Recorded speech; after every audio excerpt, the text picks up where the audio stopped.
नाही, मी काय टीका केली? जे आहे तेच सांगितलं. ते म्हणले मला संडास लागली, मी तेच सांगितलं संडास लागली. परंतु जो समाजाच्या कामात प्रामाणिकपणा असायला पाहिजे. जे समाज अडचणीत आला आहे, ज्या सरकारमुळं आला आहे, ज्यावेळेस आपण एका मोठ्या उच्च नेत्याचा निरोप घेऊन जातो, त्यावेळेस आपलं लक्ष असलं पाहिजे की ज्या फडणवीस साहेबांचा निरोप आपण अंतर्वलीत घेऊन आलात आणि तुम्हाला मी कोणालाच रिस्पॉन्स देत नाही, माझा स्वभाव आहे. तरी मी त्यांनी समाजाच्या चळवळीत काम केलं आहे आमदार साहेबांनी, म्हणून मी ताबडतोब रिस्पॉन्स दिला आणि सांगितलं ठीक आहे, तुम्हाला जर फडणवीस साहेबांनी पाठवलं असेल तर आम्ही संवाद करायला तयार आहेत. आम्हाला काय आरक्षण पाहिजे, कोणाकडूनही मिळावं, फक्त आम्हाला आरक्षण पाहिजे, ही आमची भूमिका होती. आणि त्यावेळेस त्यांना तसा मानसन्मान दिला ना, पण समाजानं मी दिला म्हणजे मी काय समाजाच्या पुढं नाही आहे.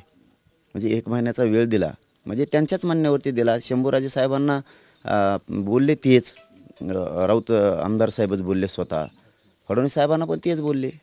मग काय झालं? ओएसिस फर्टिलिटीच्या तज्ज्ञांनी IVF उपचार पद्धतीद्वारे 1 लाखांहून अधिक जोडप्यांना मातृत्व प्राप्तीचा आनंद दिला आहे. मोफत अपॉइंटमेंट बुक करण्यासाठी आजच संपर्क साधा. मग झालं काय?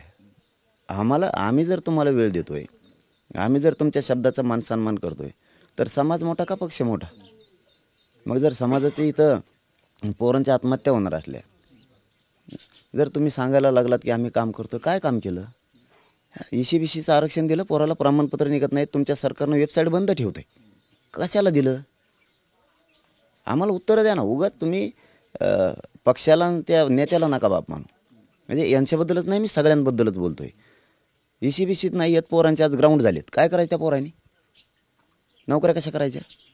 तर आम्ही त्याला विरोधच आहे आमचा त्या आरक्षणाला, तरी तुम्ही दिले ना, नाही निघत. व्हॅलिडिटी का थांबवल्या रे बाबा? द्या ना उत्तरं. व्हॅलिडिटी का थांबवल्या? काय चुकतोय आम्ही? तुमचं जर म्हणणं असं ना, मी देवेंद्र फडणवीसांना टार्गेट करतोय, व्हॅलिडिटी का थांबवल्या? नोंदी शोधायच्या का बंद केल्या? आमचं हक्काचं गॅजेट ठिकाण आहे, 10 महिने लागतात का गॅजेट घ्यायला? आता 11 महिने होतील, उद्या 29 तारखेला आंदोलन सुरू आहे. सातारा संस्थांचं गॅजेट तुमच्या जवळच आहे, बॉम्बे गव्हर्नमेंटचं बी मुंबईमध्येच आहे. काय घेत नाही आहेत तुम्ही? काय आम्ही काय चुकीचं केलं? आम्ही यांना सांगितलं होतं तुम्हाला भाजपचा माणसं मंत्री येऊ द्या. आमचं काय म्हणणं नाही, तुम्हाला जर श्रेयस घ्यायचं आहे, आम्हाला फ्रेस देणं घेणं नाही, मराठ्याला फक्त आरक्षण मिळावं, तर ते म्हणले आमच्या वतीनं राऊत साहेबच. काय काय काय झालं? मग मध्यस्थी कुठं गेले?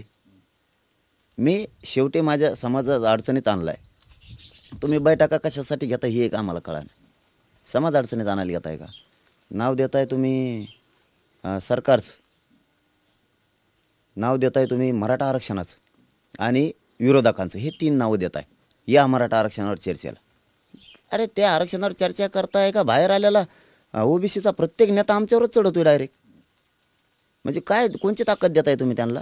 मुर्दे पाडायचे आहेत का तुम्हाला मराठ्यांची? का नाही बोलणार आम्ही? कारण चालक कोणी काही म्हणलं तरी देवेंद्र फडणवीस साहेबच आहेत. कोणी काहीही म्हणू द्या, सगळं राज्य आणि राज्यातलं सरकार त्यांनी वश केलेलं आहे. कासरा त्यांच्या हातात आहे. कोणाला उलटं पाडायचं, कोणाला सरकारच्या बाहेर घालायचं, कोणाला आत आणायचं, हे त्यांच्या हातात आहे. आणि मग आम्ही त्यांना नाही बोलणार तर कोणाला बोलणार? तुम्ही कामं करा. तुम्हाला कामं करायचे नाही, नोंदी बंद केल्या, सगळे अधिकारी त्रास द्यायला लागले.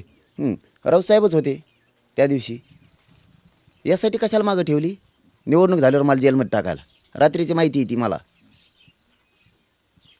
तुम्हीच फोनवर देवेंद्र फडणवीस साहेब बोलले ना, मी यासाठी ठेवलेलं नाही आहे, याच्यासाठी ठेवली तशीच की निवडणूक होस तर गप्प बसायचं, निवडणूक झाल्याच नंतर मला जेलला टाकायचं. फडणवीस साहेब तुमचं स्वप्नच नाही साकार होऊन द्यात मराठी, तुम्ही काळजीच करू नका ती. तुम्ही काय जेलला टाकणार आहेत? गुन्हे मागं घेऊ म्हणले होते, या महिन्यात काय केलं गुन्ह्याच्या बाबत सांगा? ही तर चर्चा झाली ना. का गोरगरिबाच्या लाखाने पोरं गुंतले तुम्ही? काय केलं मराठीत लोकांना तुमचं? म्हणजे त्यांना सूट, म्हणजे आमचं आंदोलन तुम्ही आमची परवानगी रद्द केली आणि आमच्या समोर दिली. ही काय कोणची शक्ती, कोणची ताकद पुरवताय तुम्ही? कोणचा जातीवाद पसरायला लागलात तुम्ही? जातीवादा डाग आम्हाला का लावायला लागलात? आणि जे आम्हाला जातीवादी म्हणतात त्यांना मराठ्याच्याच मतावर निवडून यावं लागलं. मग आमदार का असणार भाजपाचे, मराठ्याचे का असणार? शेवटी मराठ्याचं मतदान घ्यावंच लागलं.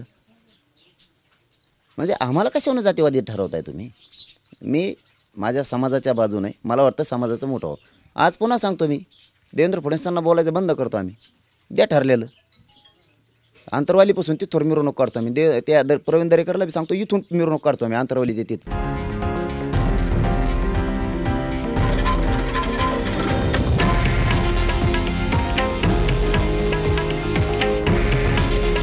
हे आहे देशातील नंबर 1 न्यूज नेटवर्क आणि आपण पाहत आहात TV9 मराठी.